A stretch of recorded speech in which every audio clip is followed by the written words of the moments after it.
Welcome to the PokéSphere. Today's episode comes from the Theory Center, where we're going to go ahead and take a look at the coming Pokemon Day festivities. So, as always, the yearly traditional, hey, it's Pokemon Day coming up quickly on February 27th. Game Freak, Pokemon Company International tends to surprise us with announcement. I know I was pretty surprised last year finding out that there would be no releases this year for games, and I'm not sure how you two feel. What are you talking about? They released a game, Pokemon TCG Pocket. To be Yeah. fair, the game has been moving quite well for them. I be honest, I forgot it existed. I got hooked into Marvel Snap so hard, and then Rivals dropped. So I've been playing Rivals. Don't talk about their competition. Don't talk about their competition. So this year we know that we have Pokemon Legends the ZA coming out, and I just want to point out something that dawned on me just the other day. Pokemon Legends ZA, PLZA. You know what letter's missing from that? One A between the PL and the ZA. And when you have Pokemon Plaza, I think we're going to be seeing a return of the Pokemon Plaza finally. Pokemon Plaza. I haven't heard in a while. Exactly, right? But goofy speculation aside, we still don't have a release date for PLZA. And of course, it's been a while since we've had a generational release. And there's the rumblings of the Switch 2, which there was a conference earlier this week at the time of recording, where there were companies releasing peripherals for the Switch 2. So it's pretty much an inevitability where we're going to be seeing a Switch 2 release as well as PLZA and most likely some other announcements, given that Game Freak really has been pretty much radio silent all year. What are your thoughts about how this year's been? Where do you think Pokemon Day is going to take us this year? Are you expecting any, jaw-dropping announcements? Let's see. Well, to be honest with both of you, I haven't really kept tabs on Pokemon PLZA. You're not missing much. Yeah, just because, and this may be a little controversial, just depending on who you ask. But I wasn't really a big fan of the Legends game. I think it sort of fell off for me. Really? Yeah, weirdly enough. But that's a discussion for another type of video. But honestly, I haven't really kept tabs, so I wouldn't really. To be honest with you, I feel pretty neutral about it. Like, it could do great, and I don't know. I expect to see some cool stuff. I think I heard, and you guys correct me if I'm wrong, within the rumor mill that Megas were coming back, right? Yeah, Megas are going to be returning for PLZ. They pretty much mentioned that at the end of the trailer. Yeah, that for me is huge. I feel like Megas was such a cool thing, a cool concept, and there was a lot of Pokemons that we didn't get a Mega Evolution for, and so I'm all for that aspect of it. I'm all for the aspect of seeing some Mega Evolutions from some of the other starters and some Pokemon in general. I mean, shoot, I'd keel over for a Nidoking Mega Evolution or a Toxicroak Mega Evolution. Well, yeah. So here's hoping. I mean, we'll have to see what they do with it. I'm gonna have to agree with Jay here. Like, for at least in terms of like PLA itself, like I wasn't the biggest fan of the game. Like the new mechanics, everything was great. I felt like the game was kind of a slog because compared to like, just catching Pokemon and fill the Pokedex, you have like all these little side things too, which I understand why they put it in to like, give a little bit more hours to be put into the game. But like, I feel like that's a little bit too much. But yeah, in terms of like PLZA, I want to say it's going to be kind of maybe it's going to be Phenomenal. Who knows? I am really excited for Mega Evolutions as well because there are the precepts to like possibly getting some new Mega Evolutions, and like I would love a Mega Nidoking. Maybe we'll finally get that Mega Flygon that they said they were trying to work on. That'd be great. You see, a man of culture. Finally, Mega Flygon. Right? Or who knows? Maybe they'll finally give us that Mega Jinx. I don't think anyone's excited for that one. But Mega Chick. in terms of like of that game coming out, I am hoping that it's gonna be good. Like because they announced it last year. We really had like no other information except for that reveal trailer. So There's still so many unanswered questions about that game, and there's still a debate on it, whether it's in the past or in the future. In the past, I said what I said last year. I'm sticking to what I said last year. I still think it's in the near future, and there's probably going to be some kind of hopping mechanics similar to Radiant Historia. But that said, PLA had some really great innovations. I think they really nailed the kind of adventure players want, but I do have to agree with you, Guren. It was a bit of a slog trying to complete certain tasks so that you can move on to the next area. And with the lack of battling, it just kind of felt like things were missing, like certain little things. You had the ranch, but you had no breeding. You had the capture, but you had no battle except for battling your wild Pokemon instead of having an actual trainer battle. Like there were just things that felt great and then felt off. And it was just amplified when Scarlet Violet drops, and some of those innovations that they put into PLA were not in Scarlet and Violet, and just kind of like, what? Like, overworld shinies are in both, but in only one of them do you get an audible notification going, hey, you might want to take a minute to look around. And this is coming from somebody who caught, what, 2 shinies in under 30 minutes in the original, in my first playthrough? yeah, we're not shiny. There's so many misses that I'm hoping that PLZA will capitalize on, or at the very least continue from the original game. But I'm hoping that they also do make some of those changes so it doesn't feel so much like a grind as far as that game is concerned. Come check out our Discord, links in the bio. So what are your thoughts about PLZA, or maybe even the potential stuff of what could be announced on Pokemon Day? Let us know down below in the comment section, and let's keep it rolling.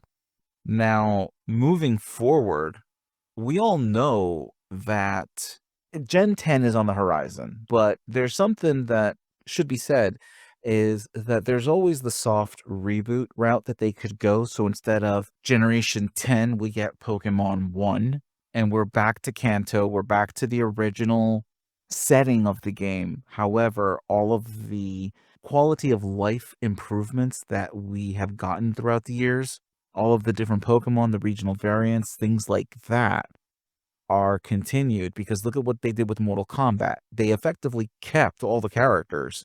They just rebooted the story so it's a much clearer narrative, because let's face it, Mortal Kombat had a very convoluted story by the time you got to the end, and it needed to be rebooted. And I think with Pokemon, a soft reboot wouldn't be out of the question, just because there's a lot of things that don't really match up as well. Year 1 versus year 30, there's a lot of lore that has gotten kind of, and of course there's the issue with Dexit, and there's Pokemon that you can't get easily that only appeared in older games.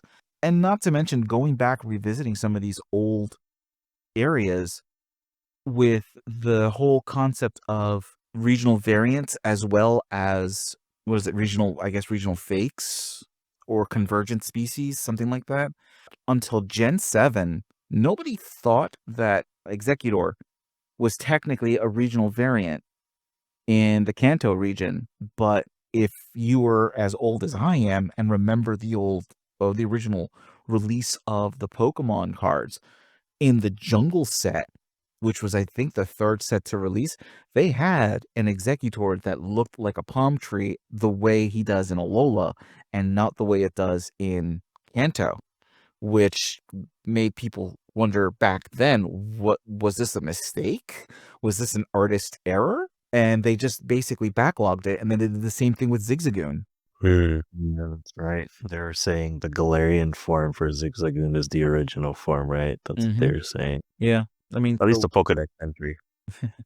So I want them to tease it this year. Like I don't want them to like full blown trailer. Like it's gotta be like another kind of reveal trailer. Like do you guys remember when the Gen 9 reveal trailer? Yeah, reveal trailer popped up. It was like that security guard working at like I'm assuming the Pokemon company, and then like it kind of like he stumbles onto like the secret room or something, and then like he sees like the little like mural or picture of like the three starters. I kind of want them to do something like that again, where they kind of like just reveal like maybe just this. Well, I don't know, maybe not the starters. That might be a little bit too much. I'm only saying this because like we literally did not have any info Z about Legend ZA at all. So like I don't want like a Gen 10 like reveal to like kind of overtake it too much. So like maybe just have like a very like bare bones like teaser that like Gen 10 is coming or something. Like I don't know if they're gonna put like next year or the year after, but like maybe they could announce, maybe they could try to like reveal something like that. But other than that, I think in terms of the game, I forgot who said it.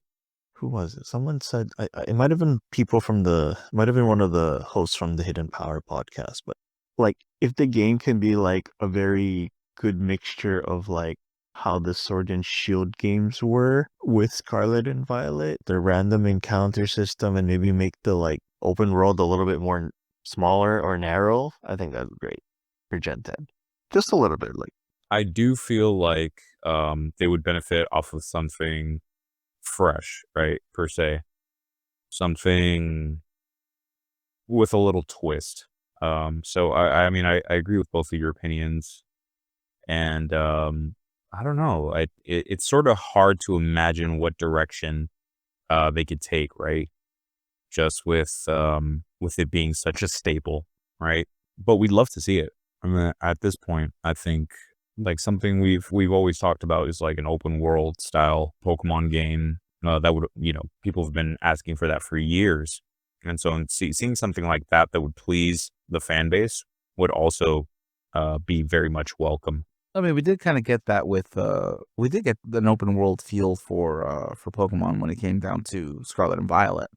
Yes, you're right, but at the same time, like there was just something missing. I don't know. I don't know if other people understand me on this. There's something that's just not there. It's not clicking. I think I get what you mean. Like I definitely felt it. Like I was definitely engorged into like the whole open world aspect that they finally introduced, but it just felt kind of I yeah, I don't know how to describe it. It did feel kind of empty at the same time. Like I don't know.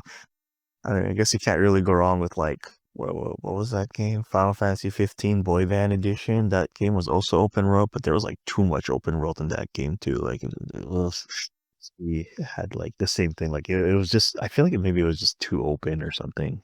I think I may know what it is, and I'm gonna put myself in the crosshairs here. It's like if you've played Power World. Power World is also an open world game, Ooh. but the thing that Power World did that Pokemon doesn't do, or at least I've not seen it myself. And please, by all means, if someone has, correct me in the comment section below. But think about this. You go traveling through Power World, and eventually you'll come across pals battling other pals. Like they're going at it. They're going to town. Mm. Or other NPC factions taking on the pals, trying to subdue them. And Pokemon doesn't have that.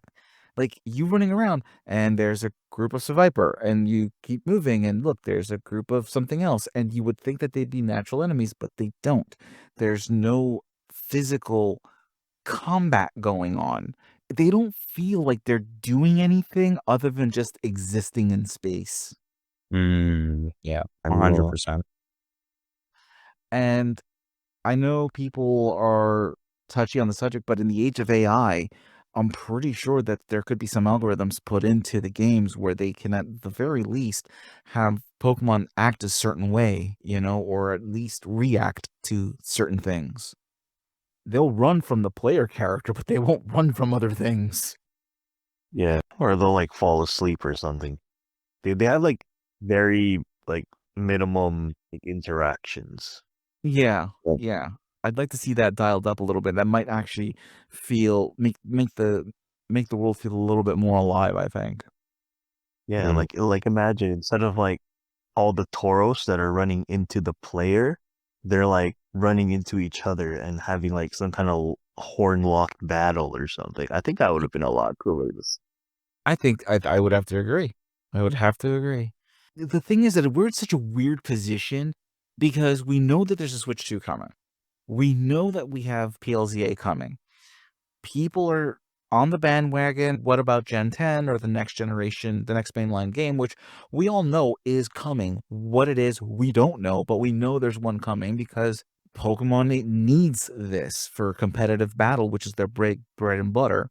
And introducing new Pokemon has always been a thing for the series that for the whole series to keep maintaining its popularity. You know, they'll design 100 new Pokemon, and 10 of them specifically will resonate with the majority of the group, but it's all over the place. No one's talked about anything. I'm thinking that the delays of the Switch 2 and the Switch 2 announcement were the reasons why we didn't get anything this past year, as far as games or announcement or even information or a date. I'm thinking that PLZA is going to be our cross-platform game because the Switch 2 is allegedly going to be backwards compatible. So if they release it on the Switch, you can still pick it up on the Switch 2. However, the next gen, we haven't heard squat over. And they released PLA and a month later announced Gen 9.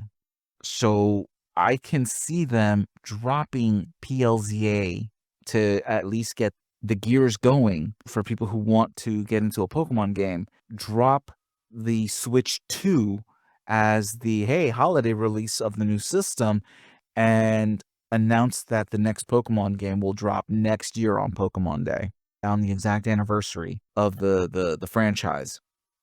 And I think that right there is probably going to be their marketing move so that they can shovel as many systems out as possible. Because again, when a Pokemon game is announced, whatever system it's on is going to move. And with an installed fan base as large as Pokemon has, to announce that as a Switch 2 exclusive, that's going to move that system big time. And I think that's the idea. I think that's going to be the game plan.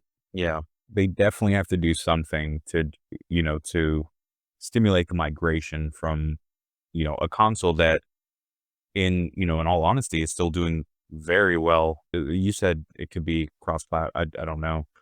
But yeah, I think that, how do I put this? The Switch is still, by all regards, a very good console, right?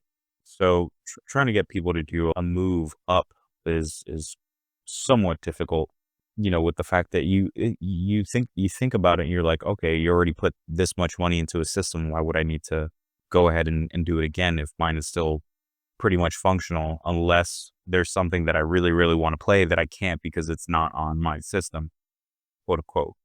That's sort of where my mind is at.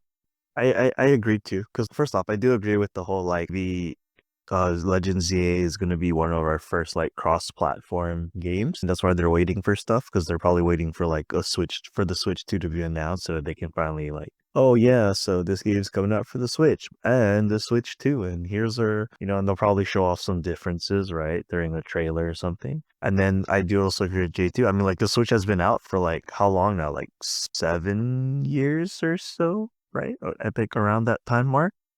And like, yeah, it's a system that is still selling more or less from what I've been hearing. And then if they do announce the Switch 2, right, those people that probably just bought a Switch 1, they're gonna be like, oh, we just bought this. I don't think we can, buy this next one yet. I mean, of course, they're probably just gonna wait until maybe there's a sale or something, or until they have the funds for it or something. Or, they can go to their local game store and just, maybe they have some kind of trade-in deals. But yeah, like I feel like Switch 2, if what people are saying is true, or if the rumors are true, it's gonna get announced this year. It's gonna get announced soon. It's gonna release this year. I can probably see it being released as a holiday thing. Like maybe it could be sooner. I mean, it'd be cool if it was sooner, because I might end up buying one day one if there's stock. But I'm excited because like I said, the Switch has been out for like 7-ish years around there. So like, we're gonna get this hardware update. It's if the specs are anything to believe on the rumors, it's gonna run like a PS4 Pro, I think they said, or PS4 Pro. And I mean, that's already a big upgrade, like in terms of like a portable gaming device. So I'm excited. Can't wait to see that price tag.